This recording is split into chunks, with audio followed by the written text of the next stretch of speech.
Harrison Barnes. You're listening to 3-Point Conversion.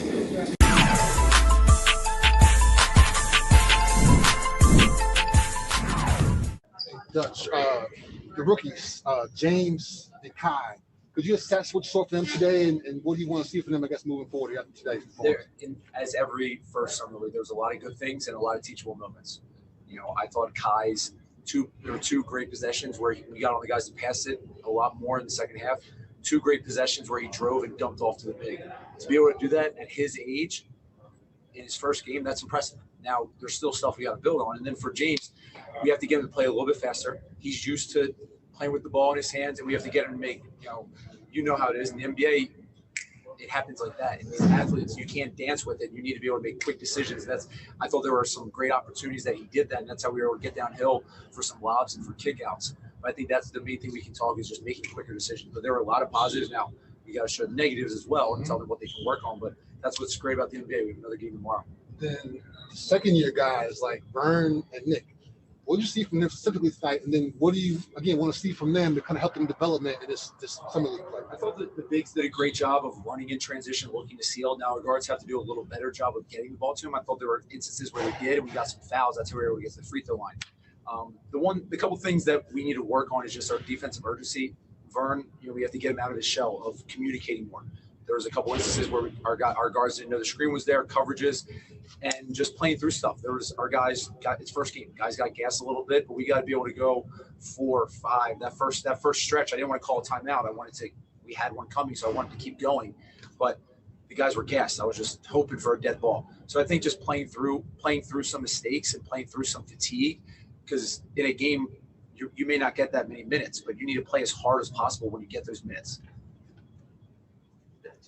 Could you see James kind of doing a similar thing as far as like ball handling? He did a lot, at the top and having to drive. Could you see him doing that as a role for you all during the regular season? Definitely.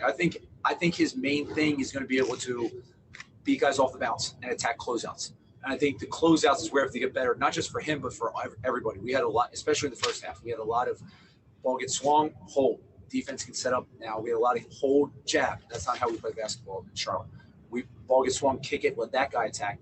I think Scotty had an amazing clip where the ball got thrown back and he attacked it and got right to the rim. So I think the quicker decisions, I think that would be the main thing, because when Book goes from playing here to then playing against NBA, like all NBA players, that's what's going to be tough, is he's not going to be able to dance. I think that's where we had Book had 3 turnovers, a couple where they picked it. So instead of less 4 or 5 dribble moves, more 1, 2 dribble moves would be the main thing. But I think he is capable of doing that, and just playing at a quicker pace would be big for him. And what did you see from LiAngelo? 5 threes. Well, I heard everybody, but it was very impressive. I was thrilled for the kid, for everything. His brothers being starting point guards in the NBA, and for him to come out, like I'm thrilled. He's such a great kid, and to have this moment right now. Now anybody can have one game. Now let's see. Hey, can you do it again? Because now he just put himself on the scouting report. The Kings, they had 3 Kings coaches watching. Now they're saying, don't let this guy shoot. Now how is he going to be able to find his shots and be able to? All right, they take my shots away. Not forcing it and making plays for other guys. But I was thrilled. I was thrilled for him. I couldn't be happier for him right now. Is there another player other than James and Kai and LiAngelo that might have stood out to you that if it's a small thing? I was definitely DJ. I thought he did a great job pressuring the ball. He got downhill, was able to make plays. I thought he did a good job. I have to do a better job of getting Arnie involved. Like, you look at Arnie's stat line, we only got him, 4 shots, and he's a shooter, and he makes a lot of great plays. I mean, he's plus minus is a misleading stat, but he's plus 18, so I should have just played him the whole game. We would have won. But I think DJ did a good job pressuring the ball and accomplishing what we want to do with pace. He played much faster than the first unit. And, Arnie, I got to put him in better situations, because he can attack closeouts. He can make plays. I need to help him along with that. That's all me. I have to do a better job there. Coach, with Nick specifically, he was a guy that last year, he didn't get to play much, didn't have a summer league, but when he got to the G League bubble, he really was able to showcase some stuff a little bit, especially on the defensive end. Just how do you see him actually having a summer league this year helping him? And then what did you see from him out there defensively as well? Oh, it's huge. It's great for Nick. He obviously had the bubble, but other than that, he played against Vern every single day, and he played against myself and our other video guys, and it gets tired. It gets boring to play against these coaches every single day. So I'm pumped for all these guys that get to play against other guys and have this summer league. Not only is it an amazing experience for myself being able to put in this situation, but for them, it's even 10 times more. So I think the main thing that Nick will be able to carry over to get minutes in Charlotte with us is his energy defensively, protecting that rim. I think he didn't have any block shots, but he definitely affected a ton. And running in transition. I think once we get more comfortable of throwing the ball inside to our bigs, I think what I'm looking for. His value will skyrocket once we get comfortable throwing it. I think our guys weren't really sure to throw it in. Don't want to turn it over, but I think his energy defensively, being able to protect the rim and then being able to put rim pressure with his rolls and his seals is something that if he does consistently, he'll be able to perform with us. Coach, is there an added confidence boost for these guys playing against a Portland team where it seemed like everyone not just has some NBA experience, but in some cases like a decade of NBA experience that, not just we can hang with any team at Summer League, but specifically this one with all the experience they have? I definitely think so. Obviously, we're disappointed that we lost. We want to win every game. But I think I told the guys before the game, this team was picked to win Summer League. Vegas had them, the odds that they were going to win because they had 3 former first-round picks. Antonio Blakeney could score, a bunch of other guys that were able to contribute and could play on NBA teams.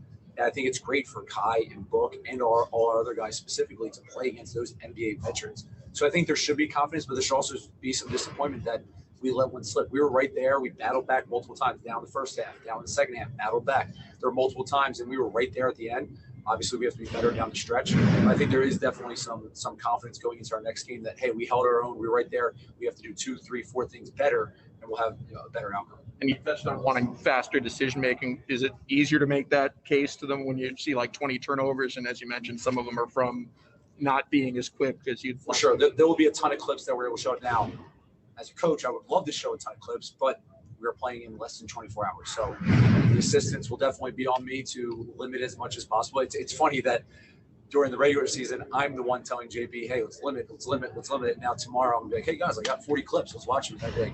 Touch, we got to be able to bust in 10 minutes. So I think that will be a big thing that they will help you with, but showing quicker decisions, where we can swing the ball, and then defensively being in better spots. I think those are the main things that we can carry over to our game tomorrow.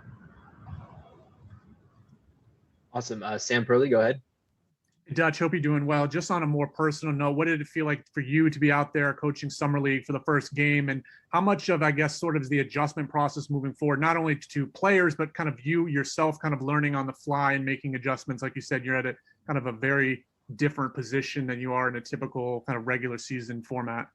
Absolutely. I'm very, as I said before, I'm very thankful for the opportunity because I learned so much just in this one game. And I thought, I'll be prepared. But once that timeout clock starts and the board's in your hand and I'm shuffling through plays like, I'd love to run that. And by the time I pick a play, the first horn goes. I was just talking to JB about it. Now, just one game, I have a better understanding of what JB goes through. He has 3 or 4 assistants trying to help him out, but it's not like JB sitting there, I have a blank slate. I'm not thinking of anything during the game. Like there was stuff flying through my head, multiple assistants saying, hey, you might want to try this. What about this? What about this? So that was great. I felt I got more in a rhythm midway through the second quarter, and going into halftime. I think that definitely helped, but it was a great experience. I'm very thankful, and I'm excited to. There's a couple things I wish I didn't do, and a couple things I wish I did more of. So I think going into tomorrow's game of being comfortable making those adjustments quicker before Blakeney has 30 points, blitzing him and pick and roll, I think that will definitely help. But I think it's definitely a valuable experience that I'm thrilled to continue for these next 4 games. Thank you, All right, Dutch. guys, we have time for one more. We'll go with Will P. Dutch, how hard is it to balance, when you're trying to develop a lot of these guys and when you have a guy like Jello go off like that, how hard is it to, I guess, resist the temptation to try and push him a little more to see how much is left there in that tank? It's definitely hard. One of the main reasons we took Jello out is he had played close to, obviously he was hot. We wanted to keep him in, but he played close to 10 minutes straight. And, I'd rather get a guy a little bit sooner than then all right, he's dead tired. And there was a couple of responsibilities that it was like, all right, we have to get him out. And there was also the thought process that, all right, if we get him out earlier, he's hot, we can bring him back to finish this game. So I think there's definitely a lot.